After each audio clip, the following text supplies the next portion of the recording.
Thank you for the opportunity to speak about planning. I'm here to ask for your support to ask the Acton Planning Board to be more proactive in limiting the negative impacts of unaffordable growth. The Planning Board could be using local law to do more of what state law, the Acton Master Plan, and the Acton Climate Emergency Declaration call for it to do. Acton loses 40 to 50 acres a year, some years much, much more, while housing insecurity increases.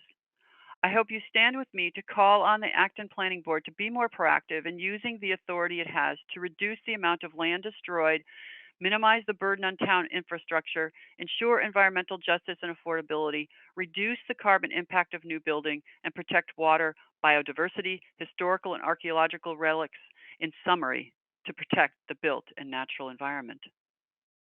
When a planning board is not proactive, developers decide what happens. That results in unnecessary destruction of land, depressed neighborhood property values, reduced affordability, and negative impacts on the environment and human and animal health. What happens when a planning board is not proactive is that it is reactive, much like the sign planner in the photo where they didn't plan the lettering out very well. In the next slides, I share with you specific legal guidance relative to land use, which is the primary responsibility of the planning board. Per state law, planning boards are supposed to, and I quote the statute which authorizes planning boards to exist. They are supposed to, quote, make careful studies and, when necessary, prepare plans of the resources, possibilities, and needs of the city or town, unquote. The Acton Master Plan is over 10 years old. This is one of the things the planning board is supposed to be doing, updating the master plan every 10 years, and it takes years to create one.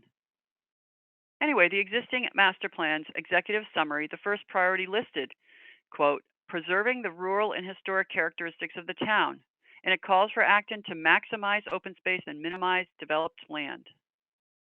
The Acton Climate Emergency Declaration calls for Acton to, quote, protect trees, forests, and other open spaces because of their ability to draw carbon out of the atmosphere and store it, unquote. What has the Acton Planning Board done to do these things?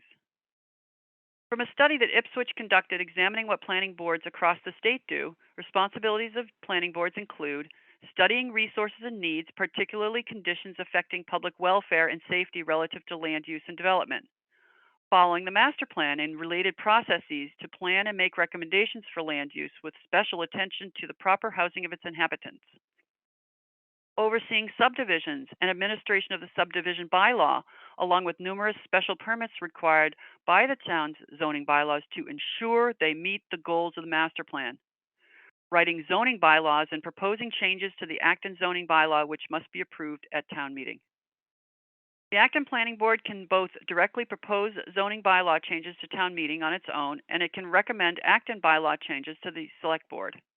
The Planning Board is able to change subdivision rules and regulations with a majority vote of its own board. It can conduct public studies and prepare recommendations on how to reduce the negative impacts of growth. I hope you'll join me in asking the Acton Planning Board to be more proactive in limiting the negative impacts of unaffordable growth by presenting proposed zoning and/or bylaw changes for subsequent town meetings to vote on, starting with the 2023 town meeting.